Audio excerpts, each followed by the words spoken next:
Well, welcome back to class, guys. Today is day 3 of the 2021-2022 school year. You've made it this far. Good job. Continue to be respectful and getting things done and proactive and excited about in your math class today. I know how hard it is when your teacher is not there in person. But I know your sub is doing a great job, and I know that you guys are doing a great job. So just like yesterday, we are going to kind of set the pace or set the tone for ourselves today by making a personal goal. We did this yesterday at the beginning of class, right before our 5 marks and our What is Chi activity. Today, even though we're taking a diagnostic test, it is nice to still create a goal for ourselves for this day. So it's been up on the board since you guys have come in, but I do want to give you guys about maybe 2 minutes more to circle what group norm you really want to focus on today. Even though we're not necessarily working with our teams today, it's still nice to have a personal goal. So take 2 minutes to do that. If you finish, thinking about what goal you would like to focus on today, if you finish that early, you may get some of your supplies out that you're going to need for your diagnostic test. If you have a calculator with you, you can get your calculator out. You can get your pencils out, any scratch paper that you would like to use. You can get that stuff out and get it ready, because we are going to kind of go straight into our diagnostic test right after our warm-up. So 2 minutes for this warm-up, and then we'll get started with the diagnostic.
All right, so hopefully you've had time to pick a personal goal that you're going to work on today in your groups, even though we're not going to necessarily be working with our teams a whole lot today because we are taking a diagnostic test.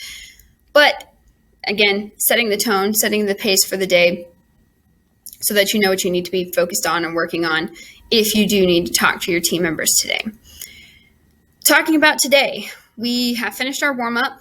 We are going to be doing a diagnostic test. It's going to be individual for 20 minutes. I know 20 minutes may not be enough time for some of you guys, but it's just to see what you know. So we're not going to spend too much time on a super long test or anything like that. I just want to see what you guys remember from last year.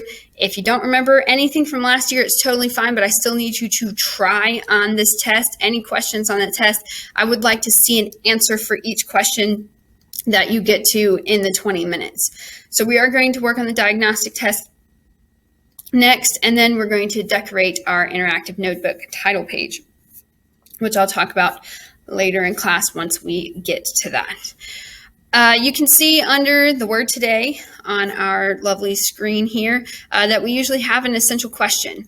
Essential question goes with inquiry-based learning. The word inquiry meaning questions or asking questions or learning through questions. So inquiry-based learning is learning through questioning, and that's kind of what we're going to be focused on along with our cooperative learning and our collaborative learning groups during this whole school year. So every day where we start a new lesson or we start a new topic, we are going to be asked an essential question. And the idea is that we would spend that entire class period or that lesson or that week, maybe it's a whole unit, trying to figure out the answer to this essential question. So today's essential question is, why is it important to recall previously learned mathematics? We're going to talk about that, especially when I get back in person. Words are hard for me today also. We're going to get that into that when I get back in person, so we can discuss and ask more questions if we need to. Okay, so that's kind of leading into how we're also going to be learning this year, and I think it's pretty exciting. Diagnostic test. It is individual, which means you should not be using your group members at all for this test. If you do have a question for one of the teachers, you may raise your hand and ask your question. Remember, this diagnostic test, the purpose is to just figure out what you remember. It's not going to be taken for a grade, although you will get this diagnostic test back, and there will be a grade per se on it. All right, but you may use a calculator on any question on the test. Complete the questions you know how to do first, or you remember a little bit how to do first, and then move on to questions that might be harder for you. All right, this will be grading for monitoring purposes, like I just mentioned, and even if it's unfinished in 20 minutes, put your name on it and slip it in the turn-in folder so I can grade it, and we can figure out what we need to work on as we get into this school year. If your spokesperson has not already gotten you guys a whiteboard, you need to send one person from your group before we get started right now to get a whiteboard and a marker for you if you would like one. If you do not want one, that's totally fine. While you're doing that, I'm going to talk about the Desmos graphing calculator. If you go to desmos.com on your computer, it'll pull up the Desmos graphing calculator. If you have your computers today, you may not.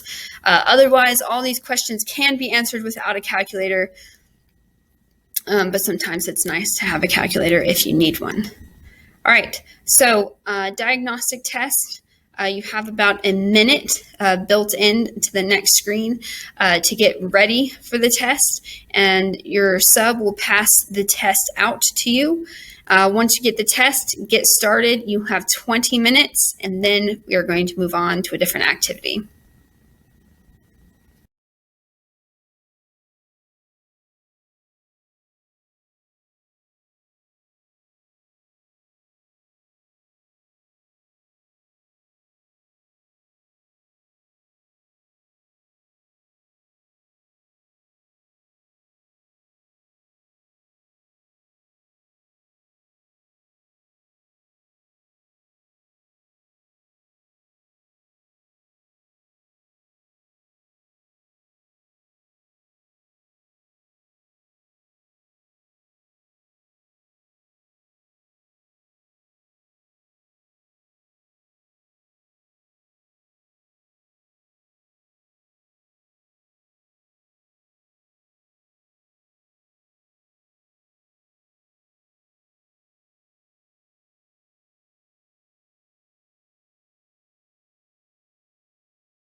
All right, our last activity today is going to be creating a notebook cover for your guys' binder, or some people call them notebooks. Whatever you guys are going to be putting in not putting in, whatever you guys are going to be getting for your class needs to be a separate binder specifically for your math class. Sometimes I will let you guys keep them here, but most of the time they're going to be on your person with yourself. So just kind of for fun and creativity-ness, all right, we did this for some of our online learning. There is a digital copy on Google Classroom if you prefer to do the digital and then have it printed out. Otherwise, you can get a piece of paper from the front of the room and you can do this by hand. Here are the things that I definitely want on your notebook cover. First of all, your name. All right, so see right here, my name is really big. All right, that way if your notebook does get misplaced or left in class, you'll be able to find it, or someone else will be able to find it for you because your name will be on it. All right, please use your preferred name on your notebook, but do make sure that your last name is as it appears in PowerSchool. And if you have an issue with that, you can come talk to me personally when I come back in person. Pictures or drawings that represent you. Some of you guys are really creative and can like draw a self-portrait real quick, or you can print something out and then glue it onto your piece of paper. That's kind of like what I would, if you're doing the digital, you can snip and copy it onto your paper or onto your notebook cover. All right, so like for example, I got two pictures. I got two pups. Got a little one right here who's not even a year old yet, but will be a year old in September. All right, and then I got a 2-year-old right here who will be 2 in September as well. And then of course, because I'm an awesome, super cool soccer coach, I got a Bitmoji picture of me, killing it with my soccer skills. Okay, what grade you're in is very important to me. All right, so whether you're in 10th grade, 9th grade, 8th grade, whatever grade you're in, I want you to put it up here at the top. I'm in 8th grade, I'm in 9th grade, I'm in 10th grade. I put that I'm a high school math teacher. All right, any clubs that you're in, all right, and I'm including sports at this point. So any clubs that you're in, like if you're in Japanese club, if you're in art club, if you're in Imagineers, I want to know that, all right, up here underneath your grade. All right, so if you have a bunch of clubs and you need to list it, that's fine. I want to know what clubs or what sports or anything that you're involved in outside of school. You can also include where you volunteer at in that upper right corner. Where you live, being a charter school, you guys have everyone lives in different places. All right, you don't have to be specific. Please don't put your address. All right, I don't want to know that you live on, Cherry Lane, number 5 with the red door. All right, I don't want to know that. What I want to know is if you live in Fairview, if you live in Weaverville, all right, if you live in Barnardsville, maybe you live in Arden, okay, maybe you live out in Fletcher, all right, maybe you live in East Asheville, maybe you live in West Asheville. Wherever you live, that's where I want to know, and that's it. I don't want any more specific than that. All right. I put that I live in North Carolina. All right. I was super vague. Don't be that vague. All right. Tell me where you live. Do you live in Swannanoa? Do you live in Black Mountain? Do you live in, I don't know, maybe you live in Marshall? Who knows? Okay. But that's what I want for sure to be on your decorating title page. One more thing that needs to be on your page is your favorite math joke or your favorite math meme. All right, make sure it's appropriate for, if Miss Warren picks up your notebook and sees what's on it. Okay, mine was the odd job man to do 8 jobs, and he only did 1, 3, 5, and 7. Think about it, and you'll get it. Okay, but you do need your favorite math joke on there as well. If that means that you have to look up math jokes, look up some math jokes. All right, we will have some time in class tomorrow to finish this if we don't finish it today. But I'm going to give you some time right now to do that.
So last thing before we leave today and start cleaning up, we need to do our reflection on that worksheet that was from your day 2. I know it's day 3, but sometimes I'm wrong about timing and stuff. But from your day 2 paperclip that was in your turn-in folder, this is at the bottom of that page that had our warm-up on it. And our reflection, even though we don't have the results from our diagnostic test back yet, because I haven't graded them, and you just took them today, I still want you to think about what was on your diagnostic test, how you felt during the diagnostic test, and answer these questions and put them in your reflection on this paper. And then once you're finished with your reflection, you're going to turn this into your turn-in folder. Spokesperson, you're going to bring the turn-in folder to the front, put it back where it's supposed to be. Spokesperson, you're also going to be returning whiteboards and markers to the front, and the rest of the team will start getting ready with the cleanup. Our reflection today is, what do you think you will now need to work on, thinking about your diagnostic test, and explain why this is your area of improvement. So perhaps last year was a weird year. Maybe you were virtual when your teacher was explaining this particular topic or particular math skill. Perhaps you just had an awesome summer and you totally forgot about math, or you have some other reason why this might be your area of improvement. I know that you might feel like you have multiple areas of improvement, but I want you to pick one that you can think about from the diagnostic test, and I want you to write a couple sentences about that, answering this question in your reflection today. Please remember that you have a team banner that is due on Friday. That's part of your homework, so you and your team need to be checking in with each other on your team banner to make sure that that's getting finished. You also have a homework assignment called What I Wish My Teacher Knew. That is also due on Friday, and I will see you guys tomorrow, for real, for sure. I promise I'll be there. Have a good rest of your day. Get this reflection finished, turn it in, put the turn-in folders back up, put the whiteboards back up, and get cleaned up for the next class.